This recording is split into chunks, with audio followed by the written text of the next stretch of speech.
Notice പോലെ ഇറങ്ങിക്കോ. Shakespeare അമ്മാവന്റെ വീടെത്തി. ഇത്തവണ രണ്ടിലും നിറഞ്ഞിട്ട് ഇവിടെ തിരിച്ചു പോക്കുള്ളൂ. അട്ടഹാസങ്ങളും പൊട്ടിച്ചിരികളും മാത്രമല്ല, ചിലപ്പോ ഒരു ചോരപ്പുഴ തന്നെ ഒഴുകിയേക്കാം. അതുവരെ വെയിറ്റ് ചെയ്യാൻ പറ്റുമോ? നീയാ എവിടെ വാക്കിന് വ്യവസ്ഥയില്ലാത്ത എന്റെ അളിയൻ ഷേക്സ്പിയർ. എന്റെ കാശ് ഈ കിണ്ടി വിറ്റെടുത്തോ, നല്ല വില കിട്ടും. ഷേക്സ്പിയർ ഇങ്ങനെ ഒച്ച വെക്കണ്ട, അവൻ ഇവിടെ ഇല്ല. പറഞ്ഞു നാവ് എടുത്തതേ ഉള്ളൂ. തുളസി എത്തിയല്ലോ.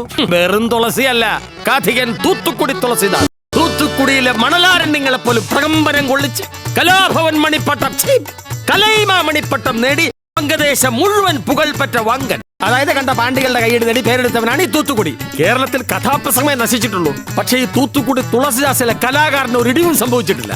എന്നാ ഞാനങ്ങോട്ട്. എന്നാ നിങ്ങൾ ഇങ്ങോട്ട്.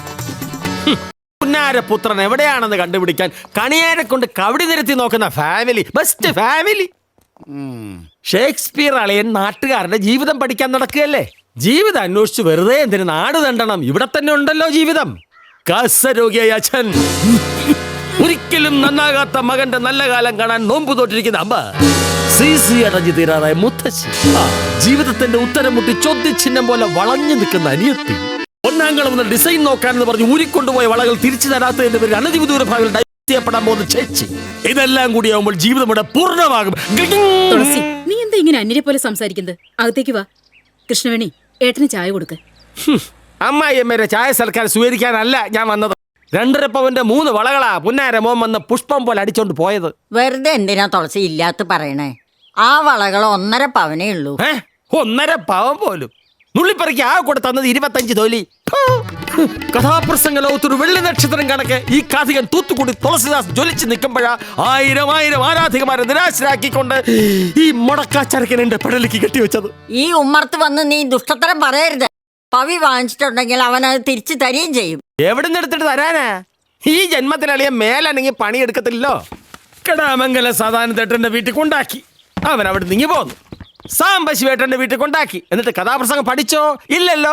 ഇതാ പറഞ്ഞത്, അവൻ ഒരു കാലത്തും ഗതി പിടിക്കില്ല. എടി കൃഷ്ണമണി, എടുക്കണേ.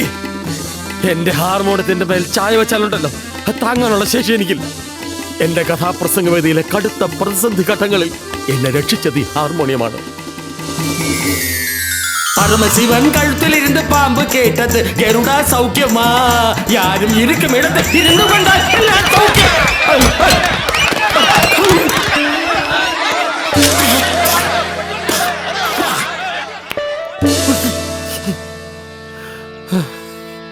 ഈ ഹാർമോണിയം ഇല്ലാത്ത എന്റെ ജീവിതം കഥയില്ലാത്ത കഥാപ്രസംഗം പോലെ ചാളകുളമാകും.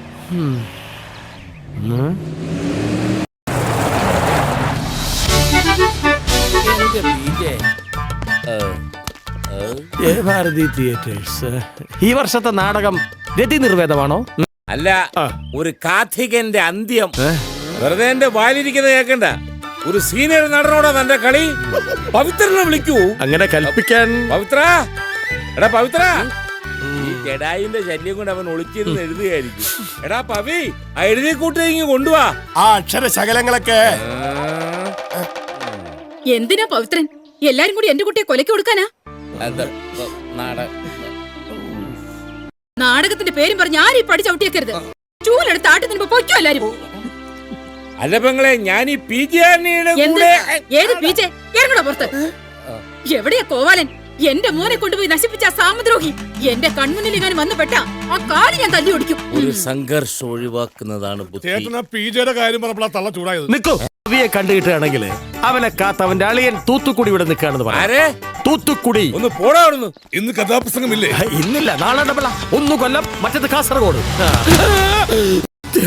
ഇപ്പൊ കഥ തീർന്നേനെ.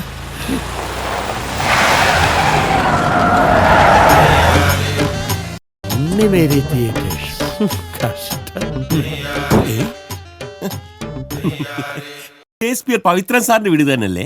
ആദ്യം നമസ്കാരം പറയും. നമസ്കാരം. ഇനി കാര്യം പറയും. ഷേക്സ്പിയർ പവിത്രൻ സാറിന്റെ വീട് തന്നെയല്ലേ? വീടൊക്കെ ഇത് തന്നെ. എന്താ കാര്യം? ഞങ്ങൾ കുറച്ച് ദൂരെ നിന്ന് വരിക. ദൂരെ നിന്ന് പറഞ്ഞാൽ ചന്ദ്രനിൽ നിന്ന് വരികയാണോ? തൃശ്ശൂർ ചാമക്കാലേന്ന്. ഞാൻ പൗലോസ് ചന്ദ്രാപിന്നി, ഉണ്ണിമേരി തിയേറ്റേഴ്സിന്റെ മാനേജർ. ഞങ്ങളുടെ പുതിയ നാടകം പവിത്രൻ സാറിനെ കൊണ്ട് എഴുതിക്കാനാ. കാശ് എത്രയായാലും ഞങ്ങൾക്കൊരു വിഷയമല്ല. പവിത്രൻ സാറിന്റെ ഒരു നാടകം ചെയ്യണം എന്നുള്ളത് ഞങ്ങളുടെ ഒരു സ്വപ്നമാണ്. നാടകം തന്നെ വേണോ? നല്ലൊരു കഥാപ്രസംഗമായാലോ? ആളുകൾക്ക് അതൊരു പുതിയ അനുഭൂതിയാവും. കടാമംഗലത്തിന്റെ വ്യാസന്റെ ചിരി കേട്ടിട്ടില്ലേ? പൊട്ടിച്ചിരിക്കുന്ന വ്യാസമൂനിയും വിട്ടികൾ നമ്മളെ നോക്കി നോക്കി. തന്നെ 1500 വേദികളിൽ അവതരിപ്പിച്ചിട്ടുള്ള കുമാരനാശന്റെ കരുണ കേട്ടിട്ടില്ലേ? ഇന്നും ഈ തൂത്തുക്കുടി ആ കഥ പറയുമ്പോൾ പൂരപ്പറമ്പുകൾ കണ്ണീർ പുഴയായി മാറും. ഉത്തരമധുരപുരയ്ക്ക് വടക്ക് വിസ്തൃതമായ രാജവീഥിയുടെ കിഴക്ക് ഭാഗത്തായി ചുപ്പിച്ചുണ്ടതാ ഒരു മനോജ്ഞമായ മാളിക. എന്റെ പൊന്നു ചേട്ടാ, എനിക്ക് വേണ്ട കഥാപ്രസംഗമല്ല, നാടകവാ. അതിനുള്ള അഡ്വാൻസ് ആയിട്ടാ ഞങ്ങൾ വന്നിരിക്കുന്നേ. അഡ്വാൻസ് എന്നാലും നേരത്തെ പറയണ്ടേ? എന്റെ ഒരേ ഒരു അളിയനല്ലേ പവിത്രൻ. അവൻ എഴുതാനുള്ള എല്ലാ ത്രെഡുകളും കൊടുക്കുന്നത് ഞാനല്ലേ? ആണോ? പിന്നെ ഈ സീസണിലേക്കുള്ള എല്ലാ ത്രെഡുകളും വാരിക്കോരി കൊടുത്തു പോയല്ലോ. സാരമില്ല, അടുത്ത സീസണിലേക്ക് വെച്ചിരിക്കുന്ന ഒരു കിടിലൻ സാധനമുണ്ട്. ഹിസ്റ്റോറിക്കൽ സബ്ജക്റ്റാ. പുലികേശി 16-ാമൻ. എന്തായാലും വേണ്ടില്ല, എങ്ങനെയെങ്കിലും പവിത്രൻ സാറിനെ കൊണ്ട് സാർ എനിക്കൊരു നാടകം എഴുതി തരണം. സാറ് വിചാരിച്ചാൽ നടക്കൂ. ഞാൻ നോക്കട്ടെ. സൂര്യൻ ദക്ഷിണായനത്തിൽ നിന്നും ഉത്തരായനത്തിലേക്ക് കടക്കുന്നതിന് മുമ്പ് അഡ്വാൻസ് തരൂ. ജോണി, അഡ്വാൻസ് എടുത്തോ. ഇത് 5001 രൂപയുണ്ട്. അപ്പൊ ഞങ്ങൾ അടുത്ത ആഴ്ച വരാം. ഇവരൊക്കെ ഇനിമേലിലെ നടന്മാരാണ്. സീസൺ ഇല്ലാത്തപ്പം കൊട്ടേഷൻ പണിക്ക് പോകും. മനസ്സിലായില്ല. കൈവെട്ട്, കാൽവെട്ട്, വേണ്ടി വന്ന തലവെട്ട്. വാടാ.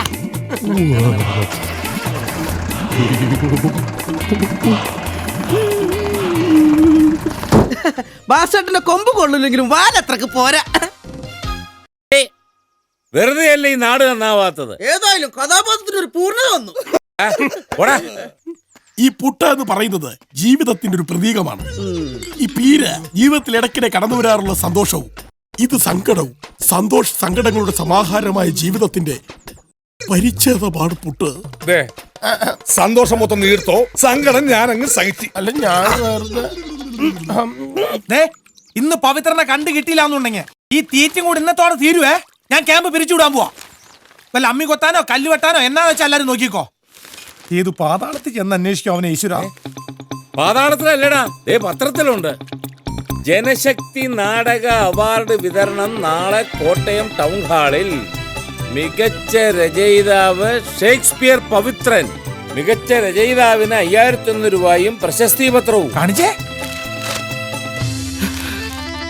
വീണ്ടും 5001.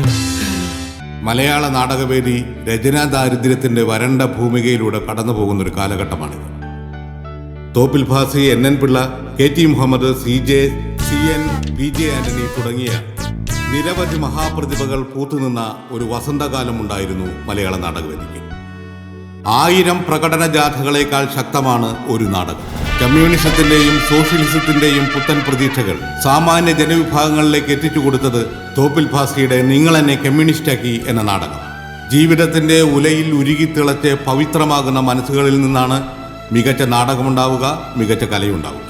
തനിക്ക് ചുറ്റുമൊഴുകുന്ന ജീവിതത്തിന്റെ ആഴങ്ങളിൽ കഥാപാത്രങ്ങളെ കണ്ടെടുക്കുകയും ആ കഥാപാത്രങ്ങളുടെ അന്തർസംഘർഷങ്ങളിൽ നിന്ന് നാടകങ്ങൾ സൃഷ്ടിക്കുകയും ചെയ്യുന്നു.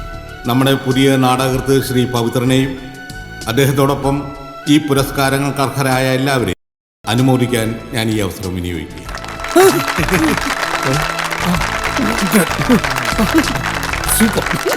മലയാള നാടകവേദിയിൽ ഇനിയും ഒരു വസന്തമുണ്ടാക്കാൻ ഈ കലാകാരന്മാർക്ക് കഴിയട്ടെ എന്ന് ഞാൻ ആശംസിക്കുന്നു. നന്ദി, നമസ്കാരം.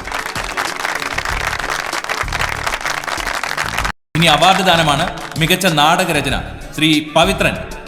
നാടകം അമ്മ ഒരു മഹാകാവ്യം.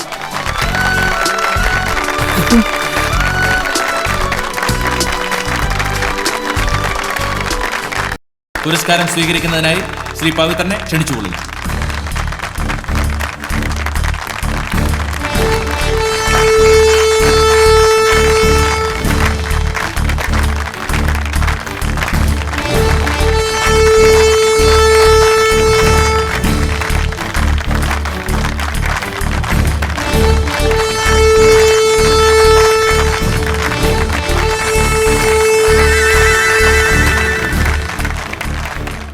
ക്ഷമിക്കണം, ഞാൻ പവിത്രനല്ല. പിന്നെ ഞാൻ ആരാണ്? അവൻ പറയുന്നു ഞാൻ അവൻ്റെ ആശാനാണെന്ന്. അതൊന്നും എനിക്കറിയില്ല. പിന്നെ പവിത്രൻ എൻ്റെ കയ്യിൽ ഒരു കുറിപ്പ് തന്നയച്ചിട്ടുണ്ട്. ഞാനത് വായിക്കാം.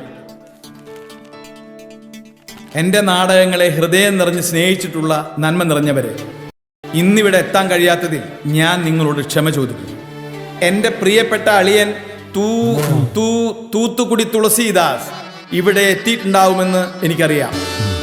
എനിക്കുള്ള പുരസ്കാരവും അവാർഡ് തുകയായ 5001 രൂപയും എൻ്റെ അളിയൻ്റെ കൈവശം, എൻ്റെ പ്രിയപ്പെട്ട അളിയൻ്റെ കൈവശം ഒരു കാരണവശാലും കൊടുക്കരുത്.